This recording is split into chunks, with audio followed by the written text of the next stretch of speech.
hemos estado tocando el tema de no juzgar para no ser juzgados. Y hemos dicho algunas cosas al respecto de ello. Hemos comentado cómo nos induce, cómo nos lleva la palabra a la buena consideración de lo que esto significa. No significa que absolutamente esté prohibido todo juicio. De hecho, para la salud del creyente y la salud de la congregación, es necesario que nosotros juzguemos, mis hermanos. Y hablando de estas cosas, yo he utilizado casi al final de la sesión anterior un texto, particularmente Lucas 9, del 51 al 56, donde, de donde surge la pregunta, si sabes tú de qué espíritu eres. Y voy a retomar la lección precisamente en este texto, hermanos. Lucas 9, del 51 al 56, dice que cuando se cumplió el tiempo en que él, refiriéndose a nuestro Señor, había de ser recibido arriba, dice, afirmó su rostro para ir a Jerusalén y envió mensajeros delante de él, los cuales fueron y entraron en una aldea de los samaritanos para hacerle preparativos. Mas no le recibieron, los samaritanos no le recibieron, dice, porque su aspecto era como de ir a Jerusalén. Viendo esto, percatándose sus discípulos, Jacobo y Juan, dijeron, Señor, ¿quieres que mandemos que descienda fuego del cielo, como hizo Elías, y los consuma? Entonces, volviéndose el Señor, les reprendió, diciendo, vosotros no sabéis de qué espíritu sois, porque el Hijo del Hombre no ha venido para perder las almas de los hombres, sino para salvarlas. Y acto seguido, este párrafo, esta parte de la historia termina diciendo, y se fueron a otra aldea.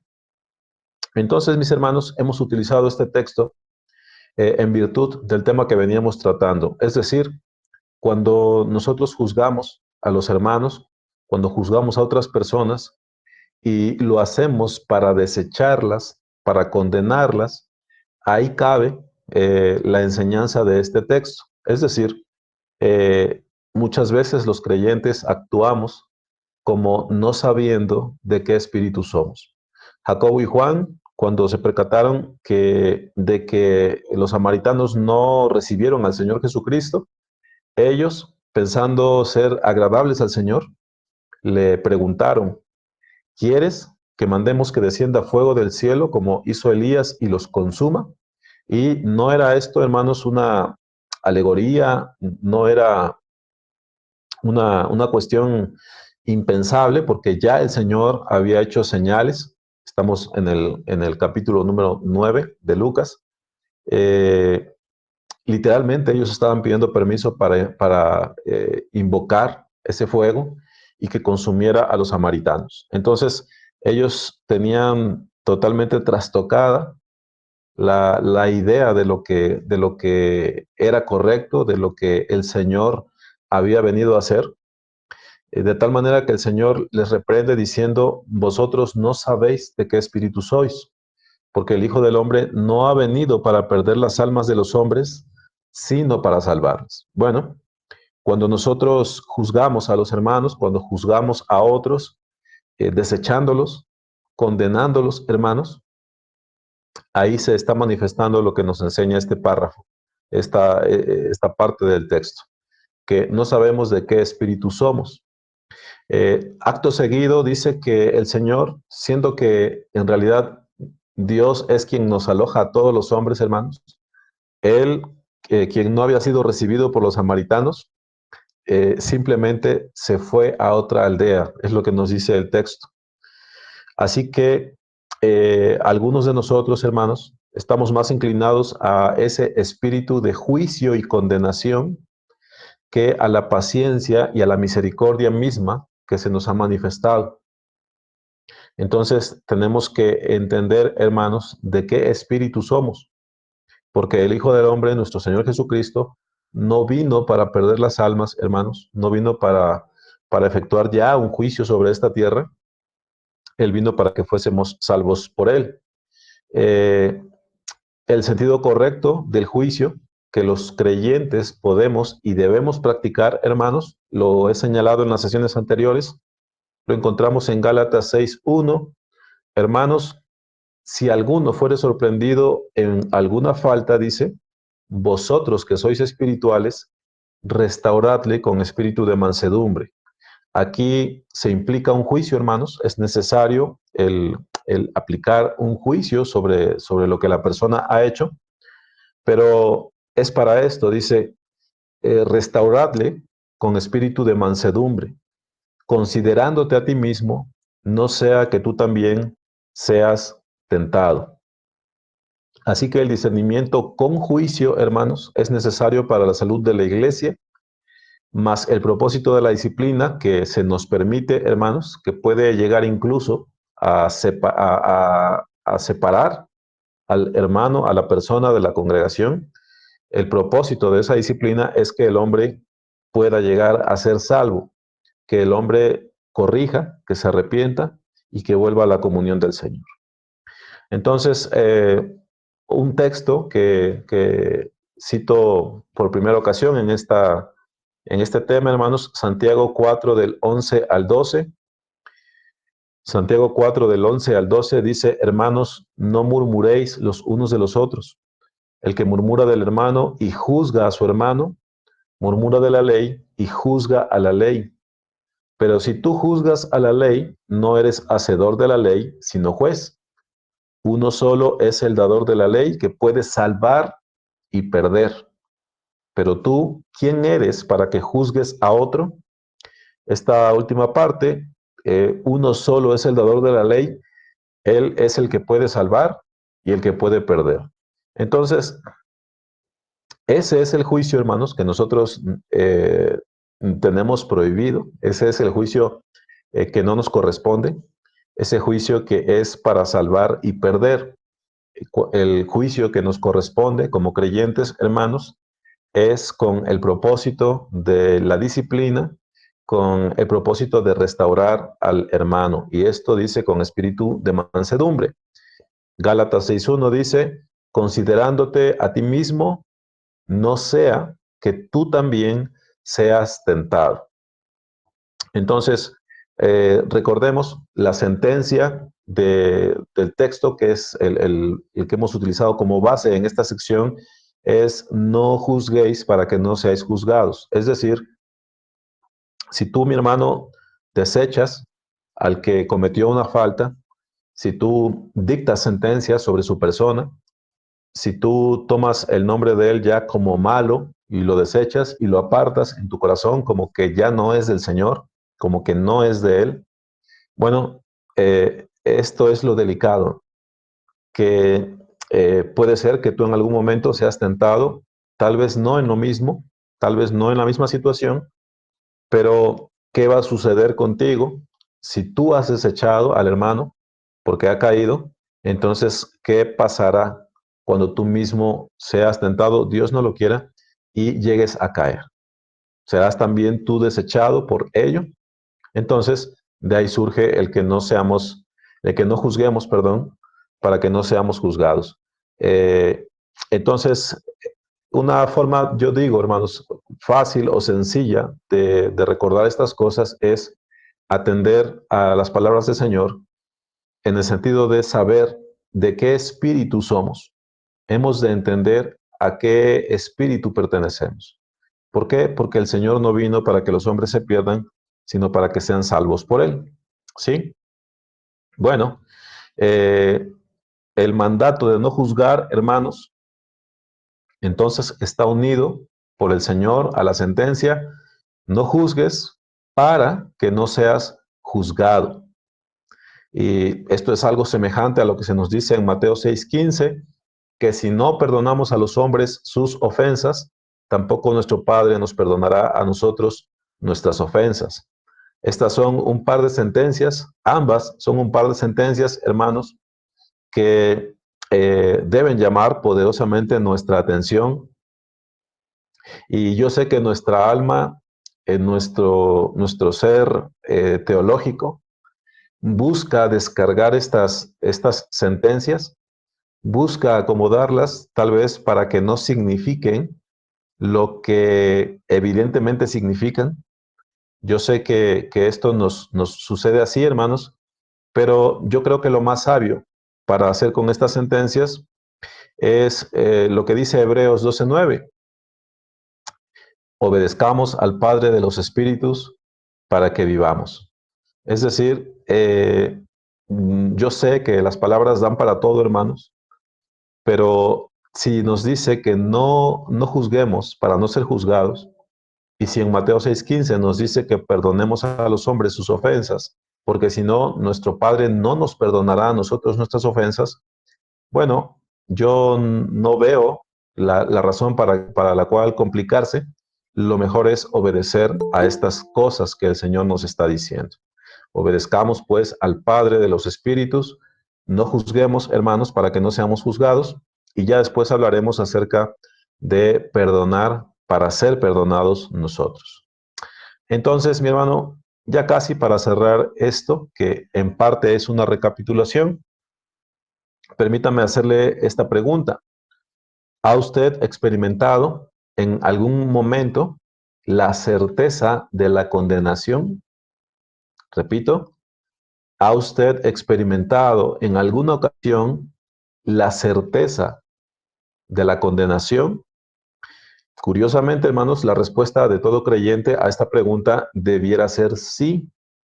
¿Por qué, hermanos? Porque es necesario para venir a nuestro Señor, a nuestro Salvador, es necesario primero ser convicto de pecado. Es necesario que seamos convencidos de ser dignos de muerte. Ahora, hermanos, aunque en la gracia hay provisión para los pecados que tomamos mientras andamos en el camino, no obstante, hermanos, nunca debemos acostumbrarnos a tratar al pecado como una simple transacción que consiste en pecar, pedir perdón y seguir adelante, aunque hablando sanamente, bien podríamos nombrarlo así.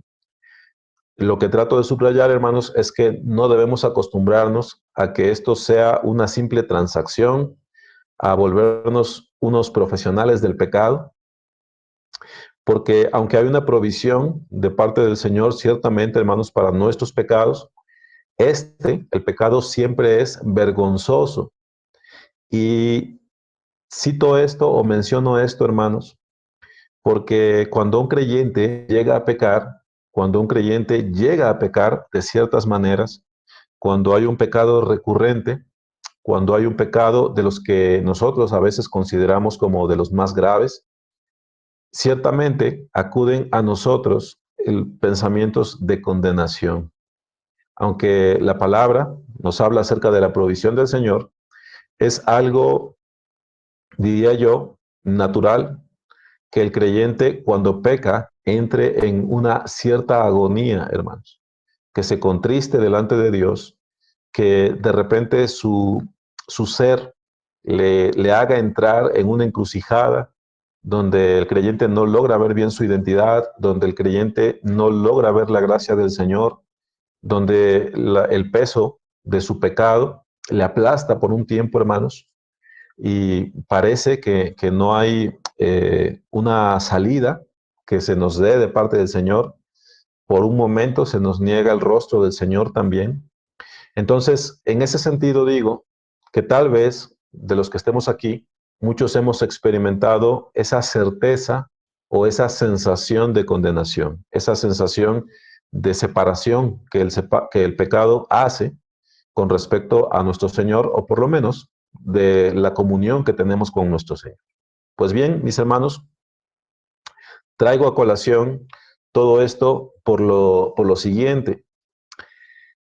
Cuando nosotros desechamos al hermano, cuando le juzgamos, cuando tomamos su pecado y lo hacemos imperdonable y ya le desechamos, eh, si usted ha experimentado esa separación, esa sensación de condenación, hermano, sepa usted que literalmente, al menos en lo que a usted le corresponde, usted está echando al hermano a esa mazmorra. Usted ya sin esperanza está enviando a ese hombre, a esa mujer, a ese joven, a ese adulto, no lo sé, le está enviando a esa mazmorra, está cerrando y está tirando la llave. Usted le está juzgando, le está desechando y la petición, hermanos, que se hace por el bien de nuestra propia alma, porque dice que no juzguemos para que no seamos juzgados, es, hermanos, que pensemos en el prójimo, pensemos en nuestro hermano, como pensamos de nosotros mismos, porque cuando nosotros mismos pecamos, por supuesto, lo que queremos es el perdón de nuestro Señor, pero muchas veces eso cambia cuando se trata de nuestro hermano. Eso trata cuando eso cambia, cuando no se trata de nuestro propio pecado. Nos volvemos severos, intransigentes, y para estos ya no tenemos perdón, ya no tenemos paciencia y les desechamos.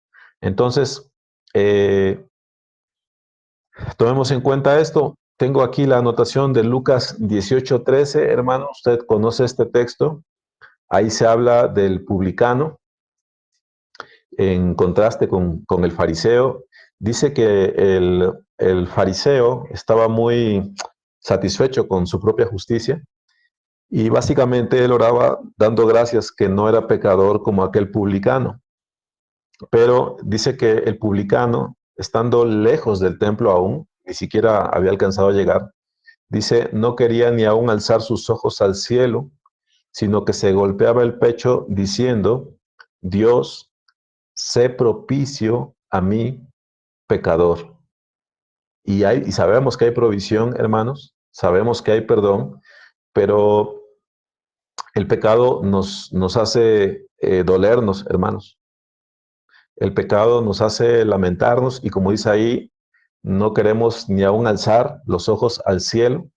Pues bien, hermanos, si hemos compartido esa agonía, si hemos conocido esa agonía, no cometamos el pecado de querer encerrar a los hermanos, a las personas en esa prisión sin que haya una salida para ellos. Tengamos cuidado en este sentido. Es necesario, hermanos, que nosotros consideremos las implicaciones de lo que es el juicio, las implicaciones de lo que es la condenación, porque eso sucede cuando juzgamos a los hermanos. No sé cuántos de ustedes estén familiarizados con este hermano de antaño, Jonathan Edwards. Este hermano, entre otras cosas, entre otros escritos, es famoso por sus resoluciones. Las resoluciones del hermano Jonathan Edwards tienen que ver con pensamientos más o menos cortos, donde él, por sus vivencias, por sus experiencias, él anotaba una resolución, es decir, él se daba cuenta de un principio espiritual y entonces dice, yo me resuelvo, por ejemplo, ¿no? A andar rectamente por esto y por aquello. Yo resuelvo en mi corazón el empeñarme, el esforzarme para el reino de Dios, porque he notado esto. Bueno, una de las resoluciones de Jonathan Edwards, hermanos, dice, la leo textual, dice, resuelvo cuando sienta dolor, pensar en los dolores del martirio y del infierno. ¿Por qué hizo esto Jonathan Edwards, hermanos? Bueno, lo hizo para frecuentemente refrescar su memoria acerca de, dejando a un lado las cuestiones del martirio, hermanos, y centrándome en el infierno, dice, resuelvo cuando sienta dolor pensar en los dolores del infierno. ¿Por qué hizo esto el hermano Jonathan Edwards? Bueno, lo hizo porque precisamente cuando tú condenas, hermano, a una persona, cuando tú desechas a alguien, le estás enviando al infierno, ¿verdad? Entonces, eh, puedo hablar con cierta soltura acerca de experimentar dolor, hermanos. Bueno, algunos de ustedes tendrán mejores anécdotas, ¿no? Pero ahora que estoy trabajando en el horno, hermanos, bueno, con cierta frecuencia me llego a quemar, ¿no? Con cierta frecuencia llego a tocar algo que no debo, algo que está caliente. Y hermanos, saben ustedes, ¿no? Eso es un dolor que se soporta porque termina. Se soporta porque es por un instante, pero enseguida empieza a menguar. Aún así es molesto, hermanos. El hecho es que las nociones que nosotros tenemos acerca del infierno es que este es un lugar de fuego que nunca se acaba, ¿no? Que nunca se apaga. Entonces, hermanos, una de las resoluciones de Jonathan Edwards precisamente es cuando él experimentaba dolor, pensar en las torturas, en los dolores del infierno. Cuando nosotros hacemos algo así, hermanos, entonces se nos hace más difícil el condenar a una persona. Se nos hace más difícil mandar al infierno a una persona mediante nuestro juicio, mediante nuestro desecharle, porque, mis hermanos, el dolor que nosotros experimentamos, bueno, se puede proyectar hacia eso, pero por supuesto en un ámbito donde ya no terminará. Si eso es así, si ese lugar es así de terrible, hermanos, luego entonces, me parece a mí, podemos abrazar más fácilmente, podemos comprender más fácilmente el por qué es pecaminoso que nosotros juzguemos a las personas, ¿sí? Con un juicio que desecha, con un juicio que no nos corresponde. Entonces, esa era la resolución de este hermano. Este ejercicio de pensar en los dolores del infierno no solo es conveniente para la propia alma, hermanos, sino aún para entender cuán grave es el desechar con juicio a nuestro prójimo. ¿Sí, mis hermanos? No hemos de decir nosotros que arda ya, que se pierda ya. Debemos guardar nuestro corazón acerca de estas cosas. ¿Sí, mis hermanos? Entonces, hemos hablado acerca de no juzgar y esto en relación a amarnos a nosotros mismos. ¿Cuál es esa relación, hermanos? Bueno, ámate a ti mismo, mi hermano, no juzgando a los demás con ese juicio que desecha. ¿Para qué? Para que tú no seas juzgado. Para que si llega el día en que tú caigas, tú no seas desechado por cuanto esa fue la medida que utilizaste para medir a tu prójimo. Si llega a suceder, si llega a aquel día en el que tú hayas caído, hermano, en que hayas tropezado y fuiste misericordioso con aquel, bueno, entonces también tú recibirás misericordia. Sí, mis hermanos, esa es la encomienda para amarnos a nosotros mismos. Bueno, yo tengo aquí en el contador 24 minutos, hermanos, no voy a demorar mucho, quiero dedicar el tiempo que nos resta a este siguiente punto. Y este sería el tema de nuestra lección. Hermanos, ya saben que yo suelo dar muchas vueltas. Eh, el tema es, ámate a ti mismo, sé un bienaventurado. Ámate a ti mismo, sé un bienaventurado. Hemos leído las bienaventuranzas, hermanos, y yo he tratado de inducirles al siguiente razonamiento o a la siguiente forma de abordar las bienaventuranzas. Si tú quieres que el reino de los cielos sea tuyo, la instrucción que proviene de las bienaventuranzas es que seas un pobre en espíritu. Si tú quieres recibir consolación, hablo del ámbito espiritual, celestial. Si tú quieres recibir consolación, has de ser uno de los que lloran. Si tú quieres recibir la tierra por heredad, entonces has de ser un manso. Si tú quieres ser saciado, entonces has de tener hambre y sed de justicia. Si tú quieres alcanzar misericordia, entonces tú has de hacer misericordia. Si tú quieres ver a Dios, entonces has de ser alguien limpio de corazón. Si tú quieres ser llamado un hijo de Dios, entonces has de ser un pacificador. Si tú quieres que se diga que el reino es es tuyo, el reino de los cielos sea tuyo, hermano, entonces has de padecer persecución por causa de la justicia. Si quieres un galardón grande en los cielos, bueno, entonces has de ser uno de aquellos que eres vituperado y perseguido por causa del Señor. Y has de ser uno del cual se diga toda clase de mal mintiendo. ¿Sí, mis hermanos? Bueno, el enfoque de este comentario, hermanos, se centra, para lo que el tiempo nos alcance, se centra en el entendimiento de la palabra bienaventurado. ¿Sí? Esta palabra, bienaventurado, prácticamente la vas a encontrar solo aplicada dentro del ámbito cristiano. Sí puede ser utilizada fuera de él, hermanos, pero básicamente esta palabra se la apropió el ámbito religioso, vamos a decirlo así.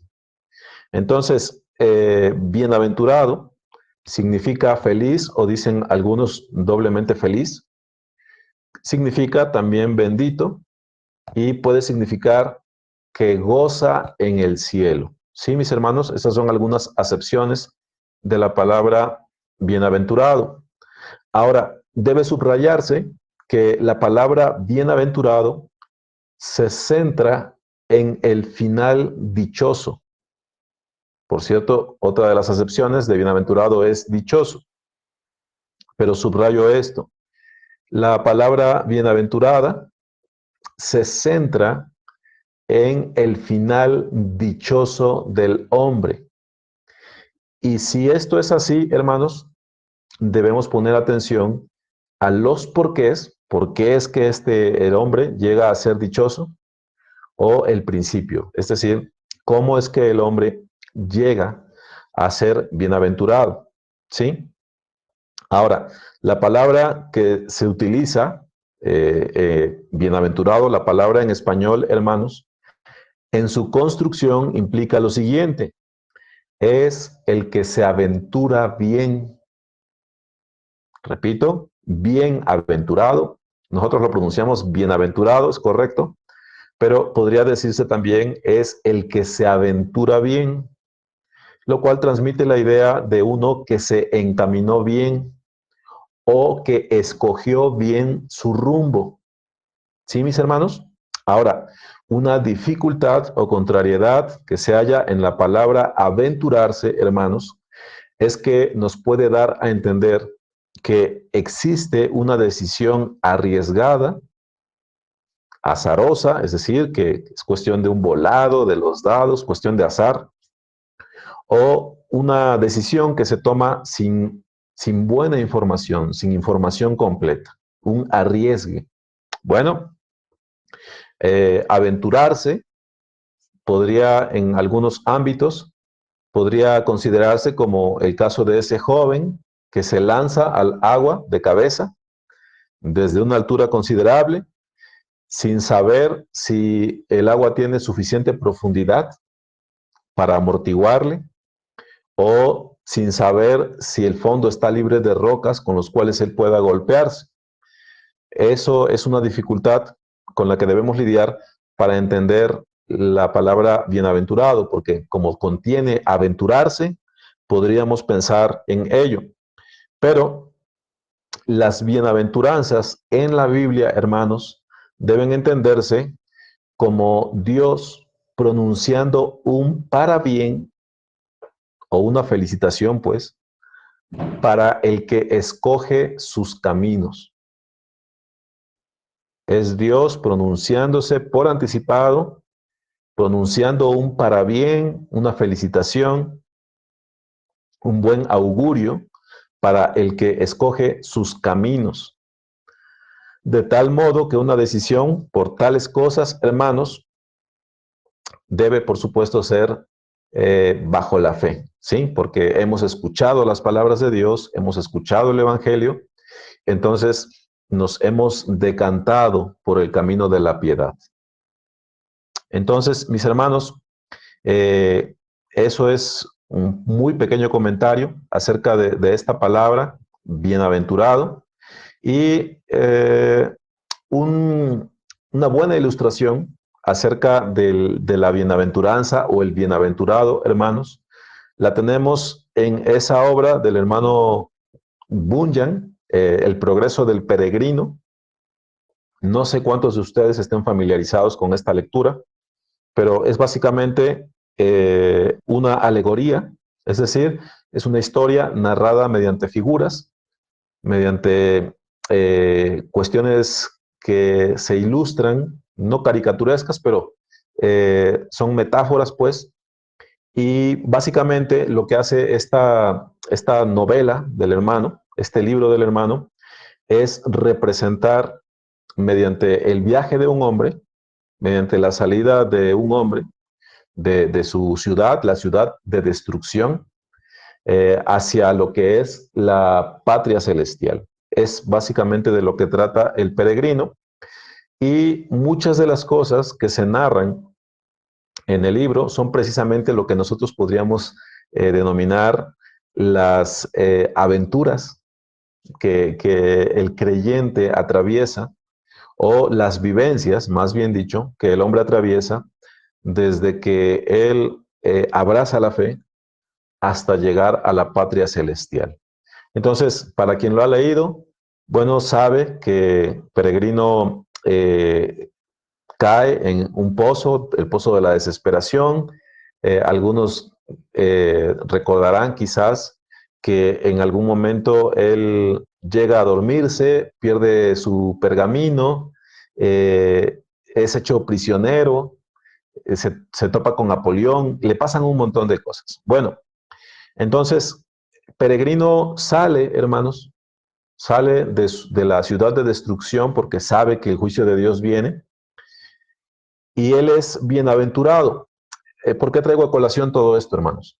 Porque la decisión de este personaje, Peregrino, de Cristiano, se llama en el libro, Cristiano, la decisión de Cristiano no es porque un día simplemente despertó y se le ocurrió que algo malo iba a pasar y por algunas conjeturas de su mente o de su corazón, él simplemente decidió ir a algún lado.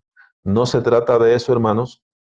Cuando se habla de la bienaventuranza en la palabra, se habla de un hombre que, convencido por las palabras de Dios, convencido por la verdad, convencido por el Evangelio, abraza la gracia de Dios, sale de este mundo, sale hacia donde están los convocados por Dios y por supuesto se halla con que el mundo se ha vuelto su enemigo, se conoce ahora que la carne es su enemiga y conoce, hermanos, que también Satanás se levanta contra él. Entonces, cuando este hombre se entrega al camino de Dios, no lo hace como un volado, no lo hace simplemente porque sí, no lo hace porque se paró un pájaro negro en su cerca y fue un mal augurio. No, no se trata de nada de eso, hermano. El bienaventurado es aquel que por la luz, el entendimiento que Dios le ha concedido acerca de la verdad, él entonces abraza la piedad. ¿Sí, mis hermanos? Entonces, ese hombre que abraza la piedad en esta vida ha de tener un final dichoso, es lo que Dios anuncia. Ha de ser un hombre bienaventurado, ¿sí? Que se aventura bien, que decidió bien, y su final será gozoso, bendito, dichoso, y él gozará en el cielo. ¿Sí, mis hermanos? Entonces, esa es una buena ilustración acerca de la palabra bienaventurado. Me refiero al libro del hermano Bunyan. Si lo leemos con la palabra dichoso, ya vi que quedan 3 minutos, hermanos. Dice, dichosos los pobres en espíritu, porque de ellos es el reino de los cielos. Yo nunca, porque no sé inglés, he leído la versión King James, pero esta utiliza la palabra dichosos en lugar de bienaventurados. Dichosos los que lloran, porque ellos recibirán consolación. Dichosos los mansos, porque ellos recibirán la tierra por heredad. Dichosos los que tienen hambre y sed de justicia, porque ellos serán saciados. Dichosos los misericordiosos, porque ellos alcanzarán misericordia. Dichosos los de limpio corazón, porque ellos verán a Dios. Dichosos los pacificadores, porque ellos serán llamados hijos de Dios. Dichosos los que padecen persecución por causa de la justicia, porque de ellos es el reino de los cielos. Dichosos sois cuando por mi causa os vituperen y os persigan y digan toda clase de mal contra vosotros, mintiendo. Gozaos y alegraos, porque vuestro galardón es grande en los cielos, porque así persiguieron a los profetas que fueron antes de vosotros. Voy a hacer solo una especie de introducción a lo que son las bienaventuranzas. Ya acerca de este tema se ha hablado, nuestro hermano dedicó algún tiempo para esto. Creo que en alguna ocasión yo las he tocado también en alguno de los estudios. Entonces, no pretendo aquí el volver a hacerlo, hermanos, pero sí dentro de lo que es el enfoque de este estudio, me gustaría que consideráramos esto. Recuerde, estamos tratando de establecer cómo el hombre debiera amarse a sí mismo. Para los que no han estado, hermanos, bueno, el mundo nos dice una cosa bien distinta, una cosa bien errada, acerca de cómo el hombre debe amarse a sí mismo. Ya saben ustedes el discurso de que tú lo mereces todo, de que tú eres una especie de campeón, un montón de cosas que no están sustentadas, hermanos, sino en el bien per se, simplemente porque sí.